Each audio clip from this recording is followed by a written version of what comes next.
Hello everyone, I'm Dr. Frantzen and welcome to our video discussion this week.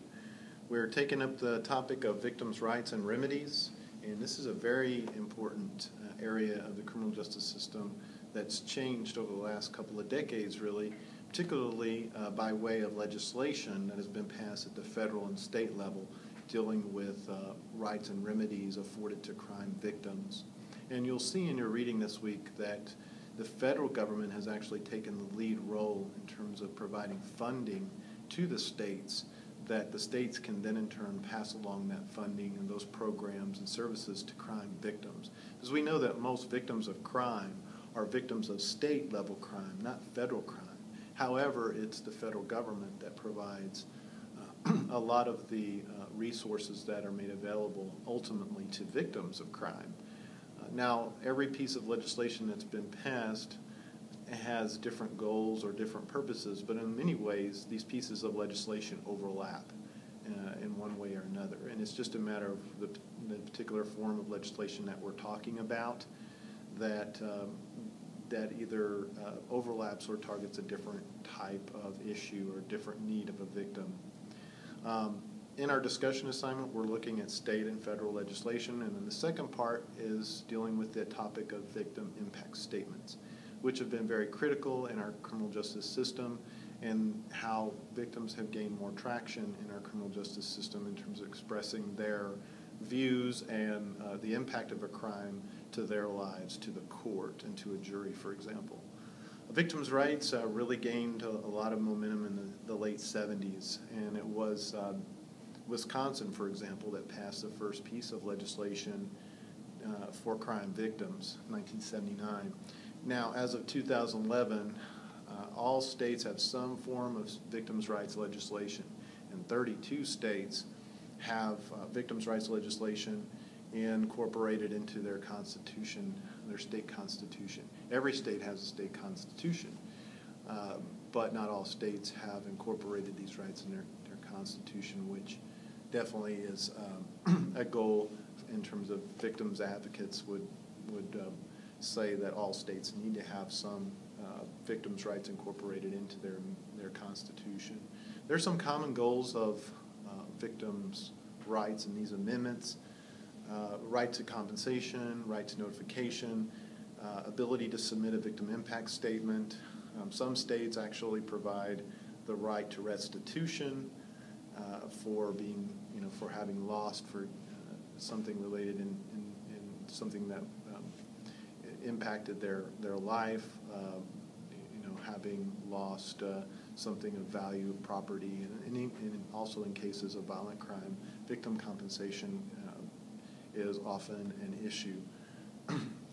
There are other issues like right to a speedy trial, and that victims have also the right to sort of get closure in a case, and that the court must do its best to keep the trial process going and get the case disposed of.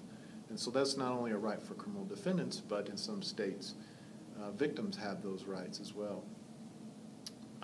Notification has been a very critical topic and right that's afforded to victims, particularly when offenders are released from custody.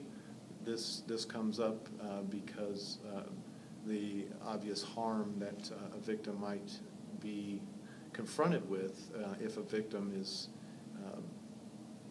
interested or is motivated to go back to the victim. So they have the right then to be notified that the offender is going to be released from custody. And also in the area of parole hearings, victims have rights there as well to attend and express their side of the case and how the crime has impacted them before an offender is released on parole. Different forms of financial remedies are available to crime victims, and one topic that's not really discussed in this book in depth deals with the issue of civil liability. And this, unfortunately, can involve both private citizens as well as state actors that are involved with providing some form of protection or have some sort of official duty to protect victims of crime. Section 1983, for example, of the Federal Code provides compensation or a way for victims to resolve and gain compensation through lawsuits that are filed against government officials for failing to perform their duties in a professional way or in a constitutional way, rather, legally obligated to, for example, investigate a crime or arrest an offender or ensure that proper procedures are followed. And so there's been a whole area of litigation that's involved in terms of what state actors' duties are toward victims of crime in the areas, for example, of, let's say, domestic violence. And police response to a domestic violence type situation has been one of the areas. I'll reference a case here, and that is Castle Rock versus Gonzalez. Was a key case that illustrates the degree to which police departments and government officials are susceptible or prone to liability for negligent conduct or negligent response to calls for help by victims. And so I encourage you to look at that case. Was a 2005 case, and we'll be talking about that, or that's one case that you might want to cite in your discussion assignment for this week. Other things or other mechanisms of compensation are the Victims of Crime Act. 1984 plays a huge role in terms of providing compensation to victims. VOCA is authorized funding to the states, and over $700 million each year is given to the states, and that accounts for approximately a third of the compensation that goes to victims of crime.